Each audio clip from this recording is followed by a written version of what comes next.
What is up, my friends? How are y'all doing today? And we are back with the Sean Adelli Football Channel. Say hello to the cactus. Got Katie next to the bull. Buffalo.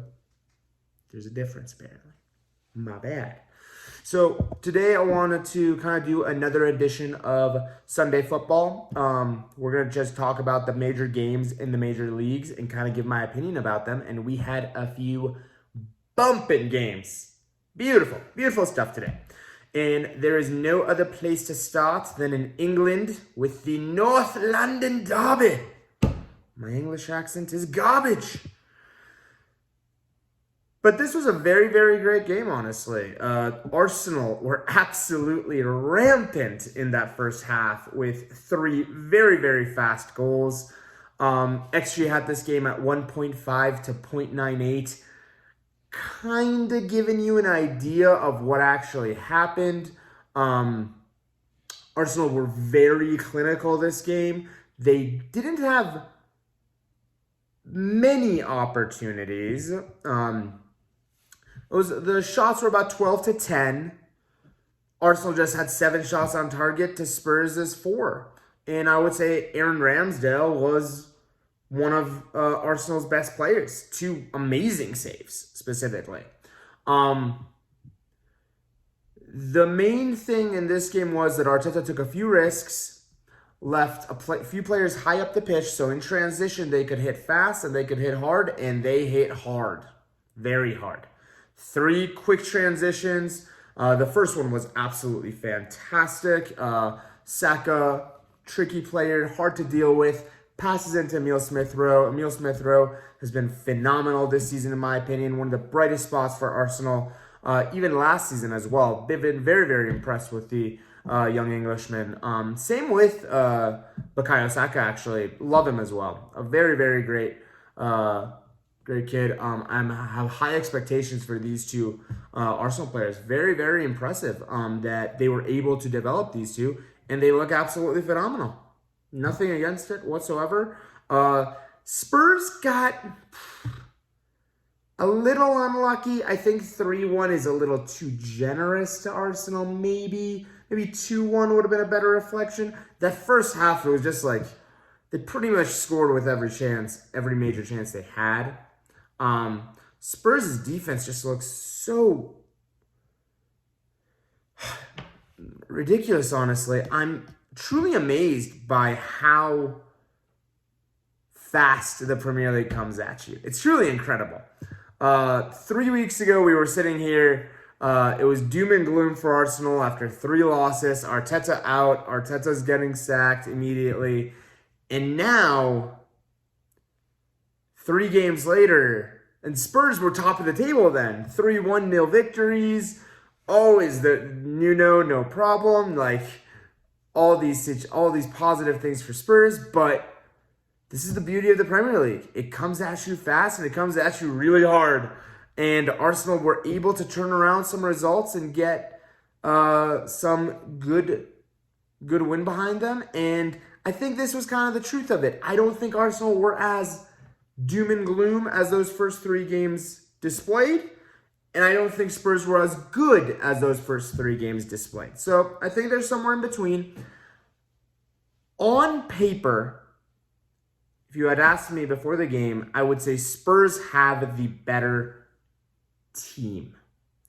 1 for 1, if you're rating the players, I think Spurs' team is better. They have 2 of the best forward players in world football, honestly. Harry Kane and Heung-min Son on their day are 2 of the best players in the world.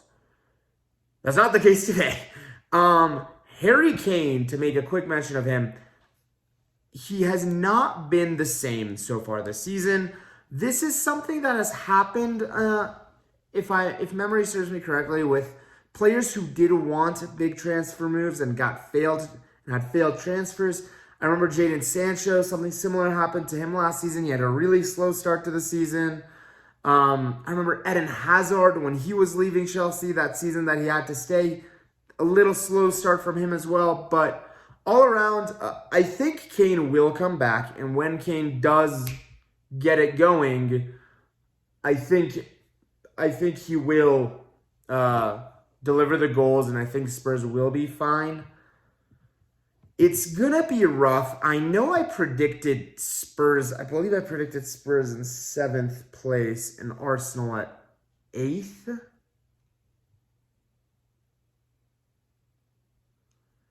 Maybe I'm not gonna make any like rash decisions and say one is better than the other, but at the moment Spurs do look really shaky, and I hope they can figure it out. But both London teams have the exact same results after 6 games, both sitting on 9 points, both sitting on 3 wins and 3 losses, both sitting on -5 goal difference. Must be good to be a London supporting team, unless you're a Chelsea fan, because, nobody supports Chelsea. But this does set up a fantastic switch for the season. Very good momentum on Arsenal. They have a big game against Brighton next week. It's going to be very difficult. And this is where the not having to play twice a week is going to come really into benefit for Arsenal. They can spend the entire week now preparing for Brighton, where 6 of the teams in England are preparing for a European match. Could this be the difference? Could this be the edge that Arsenal needs to get them to a top 6 finish? I truly don't believe, despite what happened with United being the only team in that top 4 that's possibly not the most guaranteed, I still just don't see a world where the top 4 in England aren't Chelsea, United, City, and Liverpool. None of the other teams just look consistent enough. Brighton, except Brighton. You never know. But very, very impressed with Arsenal today. This was what I made a video on Friday discussing managers and giving them time and not being so negative and Twitter conscious. Give them time, they will come good, and we're seeing evidence of that. Moving on to another manager we talked about in a different league, in La Liga, Barcelona, Levante. No big deal. Barcelona 3, Levante 0. XG added at 3.1 to 0.71, showing that Barca possibly could have had a few more goals with a little bit more clinicalness from the team. Big shout out to both Memphis Depay, Serginho Dest. I'll get to the other one later, don't worry. But I've loved Memphis for a very long time. I was very disappointed when he left United. I never thought he was given a chance or a fair opportunity at United. I think every manager that had him kind of used him as a luxury option, and it was always, oh, we're 2-1 down, Memphis, go make something happen. And that's a lot of pressure to put on a 20-year-old kid, because I actually think when he played, he was one of our good players, and I think he had unlimited amounts of talent. And he's clearly showing that now. He's possibly one of the only bright sparks in that Barcelona team, and he's been carrying them so far this season. Very impressed with him. Serginho Dest, what an absolute dynamite player he was. Aggressive, attacking, taking players on, recovering the ball, he got an assist, and he possibly could have had a goal as well. Very impressed with the American. Hopefully that translates to both his national team and he carry on for the rest of the season for Barcelona. And now, for the one I know everyone wants to hear about, is Ansu Fati. Fantastic for Barcelona to have him back. It's been almost a year since he's been out, and what an ovation he got from the Nou Camp faithful. I'm pretty sure the roar that he got when coming on the field was louder than any of the goals scored. Quick mention to Luke de Jong as well. Good for him to get off the scoring as well. So it would be good for Barcelona. But Ansu Fati, phenomenal from the moment he came on, taking players on, being that nuisance, being that trickster. We're not going to say it yet, but that he has that Messi vibes. I remember when Messi was coming up. I remember 18-year-old Messi playing at that team with Ronaldinho and Eto'o. The only thing about Ansu Fati is there's going to be a lot more pressure on him now than there was on a young Messi coming through this Barcelona team. Can he handle that pressure is the question. Today, he showed he's absolutely fantastic. He took his goal phenomenally. Even the way he shot that ball, I was like, that even looks like how Messi used to score. I'm excited about Ansu Fati. I can't wait to watch Barcelona's next game to see if he can play. I hope he plays in the Champions League in midweek. Can't wait. But just a caveat for Barcelona fans that must be noted as well. They're sitting at 12 points in La Liga right now with one game less from Real Madrid. They have 12 points and Real Madrid has 17. They win their game in hand. They're sitting on 15 points. It's not all doom and gloom as we all thought it was. So their goal difference has a little bit to be desired, but pretty much outside of Real Madrid, nobody really has a great goal difference in La Liga. I do need to make a mention to Sociedad and Sevilla. They've both started the season brilliantly, and I haven't been giving them enough credit. I will be analyzing a few of their games as well coming up. Also, quick mention to Rayo Vallecano. Very impressed with them as well. Moving on to the final league that needs to be talked about today. And it's only one place. It is only one place, and it is the derby in Roma. The Stadio Olimpico, Lazio, Roma. What a game. The Serie A has produced two phenomenal games over the last 2 days with Inter Atlanta yesterday and today with Roma Lazio. I'm not going to be too hard on either team. I kind of had a feeling coming into this game. I didn't think Roma were going to win despite having a better season so far than Lazio. I thought this was going to be a hurdle for Roma, and it proved to be the case. I just had that gut feeling about it, but the chances were very Lazio favored. But I will also make a note that I think Pepe Reina was one of their best players. He made 2 or 3 phenomenal saves because Zaniolo was an absolute monster going up and down that pitch. He was creating chances. He got the penalty for Roma in the end. But Reina was the one that mainly stood in the way. He's got 2 or 3 amazing saves.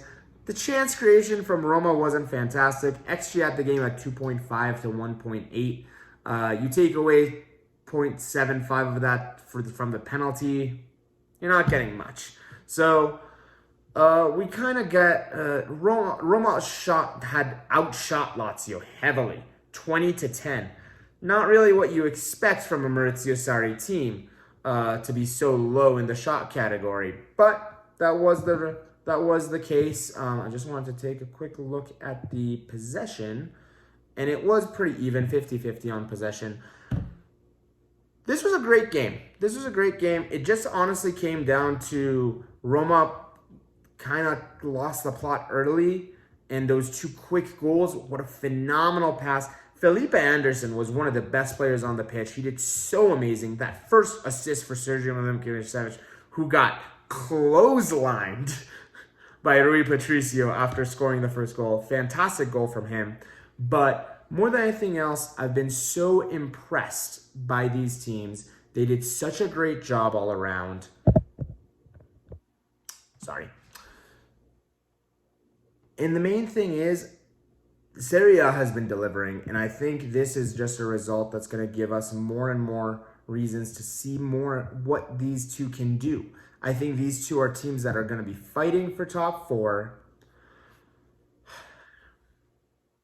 and it's going to be a tight race. It's going to be a very tight race. Napoli has started brilliantly, 6 wins in 6 games. Can't ask any more for that. They've only conceded twice. Milan and Inter right on their coattails. Milan has been absolutely fantastic this season as well. Relatively easier run through so far, but same with Inter, it must be said. But Lazio and Roma, this was one of those games that I feel like Roma, if they had won, it would have really solidified their place in that top 4 battle and like their hunt for the title even. but it just seems like they're really not in title form yet. Maybe in a season or two, but at the moment, the Serie A looks absolutely fantastic. Can anybody stop Napoli at this time? It looks pretty phenomenal for them. 16 goals scored, 2 against. The only team in the top 5 leagues outside of PSG, obviously, who has a perfect record.